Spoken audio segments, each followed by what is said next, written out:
Oh, you want to know what they're really not telling you about starting testosterone? The words of endearment that men will use to refer to you in public spaces. It's cool when you first start out. Hey, dude, what's up, bro? How's it going, man? You're like, yeah, this is gender affirming. This is what I wanted. This feels correct. I'm safe, okay? And then you start to live a little. Then you start to develop a little bit of hindsight. You got some data to go off of, okay? Every day of my life, I am Buddy. Hey, buddy, what's up, buddy? Oh, here's a drink, buddy. Coffee shops, grocery stores. I drop something, a stranger on the street, your grandma's house. I will be called buddy. And that's cool. I didn't think that was a problem, okay? And then I realized that every other guy in my life is boss. My best friend, my boyfriend. If I'm at a coffee shop, oh, hey, buddy, here's your drink. Boss, here you go. Me, in response to getting buddied. Oh, thanks, boss. Have a good day, boss. And then you just start to think, like, okay, so I've never gotten boss once. Like, what about me isn't boss? Like, I think I'm doing some pretty boss things. Like, I don't see why I'm not. Today's pronoun of the day is bonbons. Ooh, fun, bonbons. If me calling bon will make bon less likely to off bon self, you bet your ass I will call bon. So, what kind of music you into? And you could say Taylor Swift. Trust me, I'm a fan. I'm a rap girl. Yeah, I like hip hop. Okay, yeah. There we go. Yeah, me too. Give me your top three. Who are your favorites? I'm a Drake guy. Tom McDonald. I like Jay-Z. Sorry. Could you go back to the first one? I don't know if I had to have heard that wrong. Tom McDonald? Yeah, he's my absolute favorite. Then I gotta be thinking of the wrong one. There's gotta be more than one. Tom McDonald. Does he have any songs that I would know? He has one with Ben Shapiro. Just came out. It's so good. I love Ben's verse. Okay. Yeah, can we, are you asking for the check? Something so outrageous just came up. I can't believe this. I forgot I have to go. Whatever. You could just stay sleeping. At least Okay. I'm woke. Well, Yeah. you stay woke I'm here. Woke. I'm just I'm gonna woke. head out. Yeah, You can finish whatever's I'm on my woke. plate. I really have to fucking go. I'm woke! Okay, listen. Assuming somebody is gay because of their appearance is stereotyping and harmful. But fucking look at him! I've been working all weekend, I'm tired, I don't want to sleep, I want to have fun, it's time for a good time. Shot of tequila, beer on tap, sweet southern woman sit on my...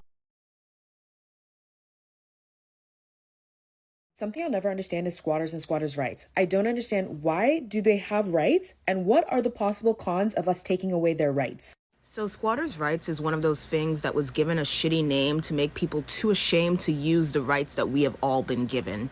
If your landlord is trying to illegally evict you, and that means they haven't gone to court to get a notice of eviction, to legally evict you, if they're trying to just harass you, change locks, knock on your door, this and that, to try to get you out on the street without going through the proper channels, they can't do that. You know why?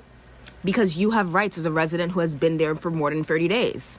Guess what they call those rights to make you too embarrassed to use them? Squatters' rights. They're not squatters' rights. They're your rights. When I was diagnosed with arthritis at the age of 24, I couldn't pay my rent anymore because I lost my job, obviously, because my hands and feet stopped working.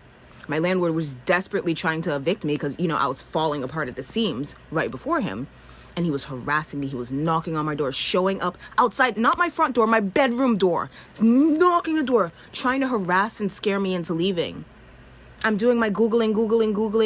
The best thing I could find to protect myself was squatters' rights, so I used it. I was trying to force him to go through the legal channels, and I couldn't understand why he wouldn't, knowing that I was in a position where I couldn't just get up and go. I couldn't pack a bag. I was disabled. I was bedridden. Guess what I found out?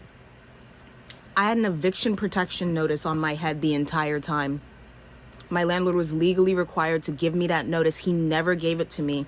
He was not allowed to evict me until fucking December. He was pulling all of that shit in August. My body was falling apart and he could see how sick and disabled I was, and he was trying to put me on the streets, knowing I was protected by the government. Squatters' rights are your rights. Don't let the name fool you. Don't let the name shame you or embarrass you. Squatters' rights, they're your rights.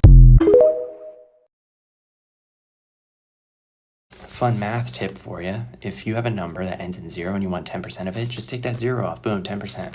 So a number like 2,200,000. You want 10%? Take the 0 off, 220,000. You can actually do it again to get 1%. So you take the 0 off, 22,000. So 22,000 is 1%, 2,200,000, which that's pretty cool. 38,000 is like 1.7%. So while 38,000 sounds like a big number, it's actually only 1.7% of 2,200,000. So if you're aiding and abetting in a genocide that's about to cause a famine in a country and you're getting a lot of bad press for it, one way to get easy press is to drop 38,000 meals. And it sounds like a lot, but really it's only going to feed 1.7% of the population once when they haven't had a good meal in months and everyone's on the verge of famine. So, you know.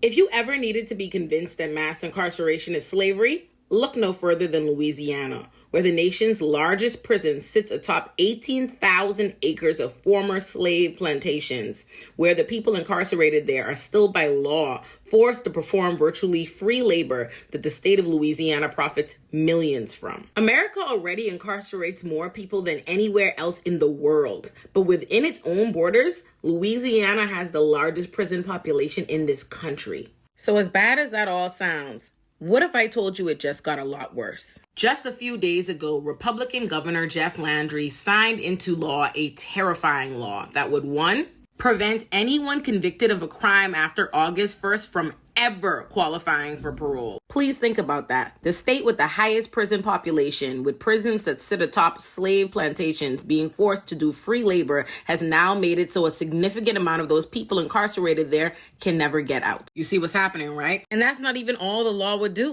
2, it would also allow people to be executed using nitrogen gas, which not only indicates that Louisiana plans to end its 14-year hiatus on executions, but that it plans to do it as inhumanely as possible. In January, Alabama became the first state to try out nitrogen gas as their form of execution for people sentenced to the death penalty. And it was just as inhumane as opponents warned it would be. People watched as Kenny Smith, the man who was executed using nitrogen gas, was strapped to a gurney where for 20 minutes he suffocated, gasped, and writhed in pain. And there's no question who this will disproportionately affect, as 65% of the people incarcerated in Louisiana's entire prison system are Black. Your random knowledge from some random guy. If you're an American and you feel like anyone who's masking is anything like the feds, you're the feds. Did you forget that you live in a surveillance state? The feds want to see this everywhere you go. Aside from masking being community care, you're protecting yourself when you put this shit on. And if you're a leftist pushing not wearing masks anymore, shame on you. You're not for the cause and you're not for the community. You are 110% an op. Anyone trying to convince you not to mask is an op. Message. Hey, are you okay? Got back from lunch break and you seem kind of down. Yeah, I'm okay. I just saw that you all went to lunch together and it kind of would have been nice, I guess, to have been invited. It's okay though. But we did invite you. We just assumed you didn't want to come. We invited you. You invited me? I didn't know that. I didn't hear you ask if I wanted to join. Yeah, remember when we were all sitting at the table together and I told you that we were all gonna get up and go to the cafe down the street and grab a bite to eat? Yeah, I do remember that. And I just was kind of sad that you didn't ask me to go at the time. I didn't hear you ask me if I wanted to go. Me telling you that we were all gonna go to the cafe down the street was an invitation. It implied that we were inviting you because we told you about it. And I just thought that you didn't want to go because all you said was enjoy. That was an invitation. I thought you were just trying to be polite and tell me why you guys were getting up and leaving. I didn't know that was an invitation. Do you think that maybe next time you could just use like words to tell me that I'm invited and you want me to go? Because that would be really helpful. Really, really helpful.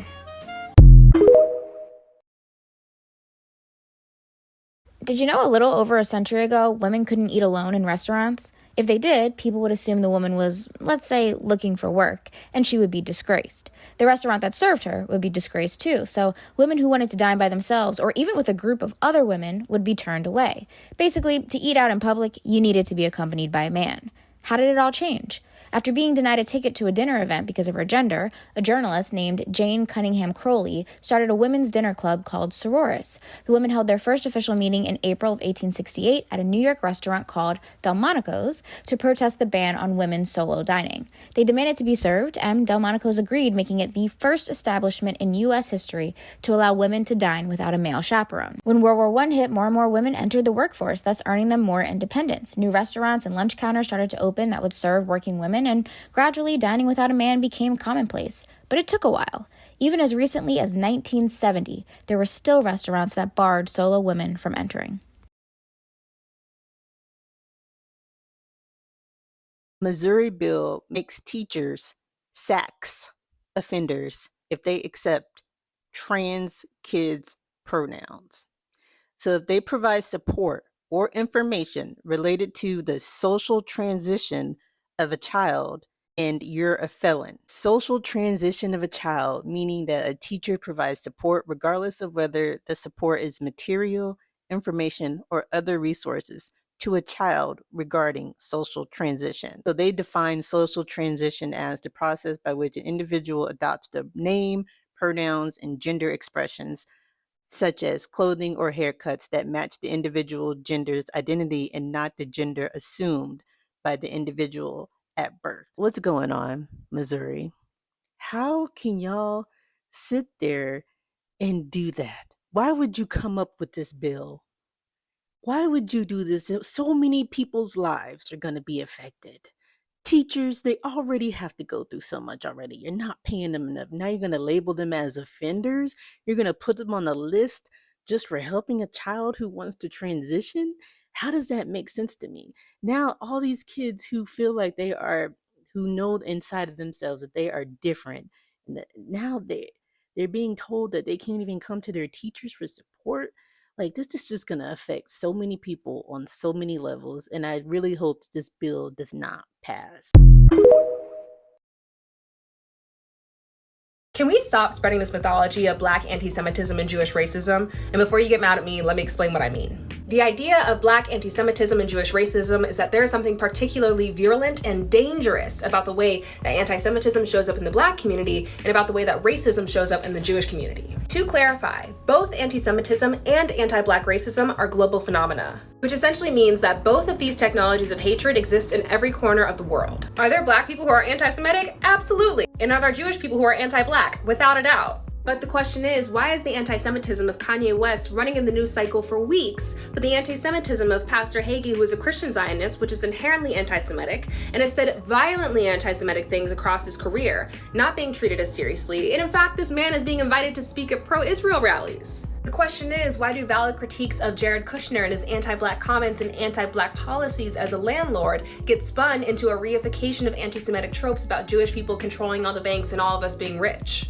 I think it's clear to most of us that there is profound political fissuring happening between the Black community and the Jewish community right now, which is being intimately felt by especially those of us who are Black and Jewish. There is no collective liberation without the elimination of both anti-Semitism and anti-Black racism. And as we continue to call out these technologies of hatred, which we should, we need to be careful not to over-index racism in the Jewish community and anti-Semitism in the Black community.